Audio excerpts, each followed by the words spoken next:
I'm pleased to introduce a rapid model that was only possible through community university collaboration in response to the newly emerging health disparities that members of underserved group were not able to locate COVID-19 testing when they desperately needed it.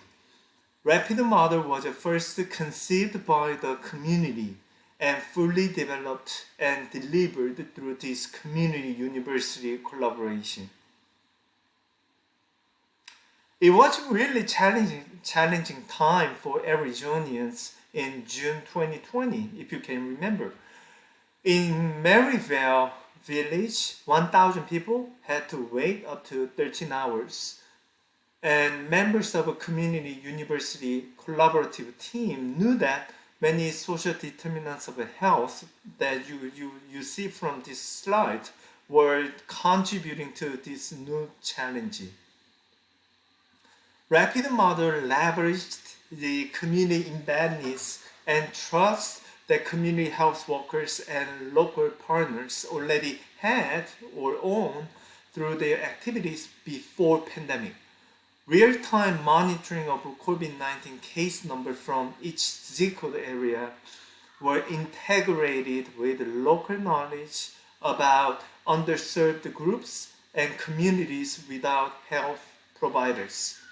Community health workers mainly planned and executed COVID-19 testing, and follow-up calls ensured that no one is left alone when they needed help. The rapid model was only possible with the participation of many public and private stakeholders that you are seeing in this slide. The rapid model produced outcomes between November 2020 through March 2023, such as 5,113 tests were delivered across 20 zip code area with a 15% positivity rates. And it is really surprising that community health workers who doesn't have a medical licensures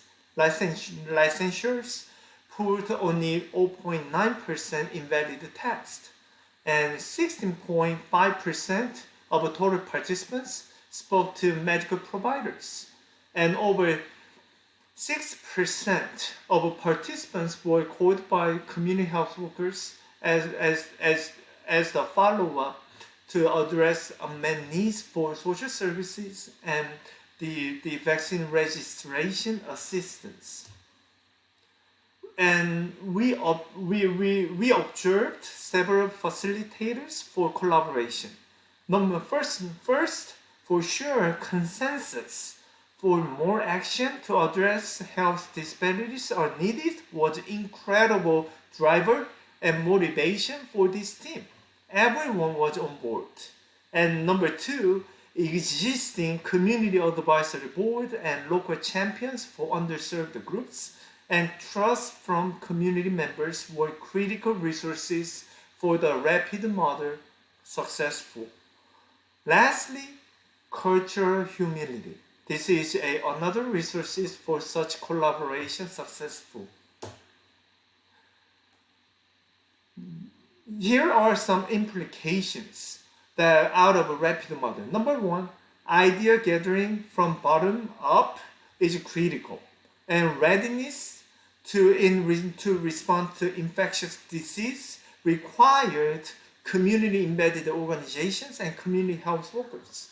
And cultural humility internalized by traditional healthcare providers and academics should not be ignored. This is another really important aspect for this collaboration, so lubricated and moving forward. And lastly, but not the least, community with community health workers presented the resiliency despite the fact that they had the much disadvantaged social determinants of health. If you have questions or suggestions to this presentation, please share your thought through the email address you will find on the same virtual presentation page. And thank you for your time to watch the presentation.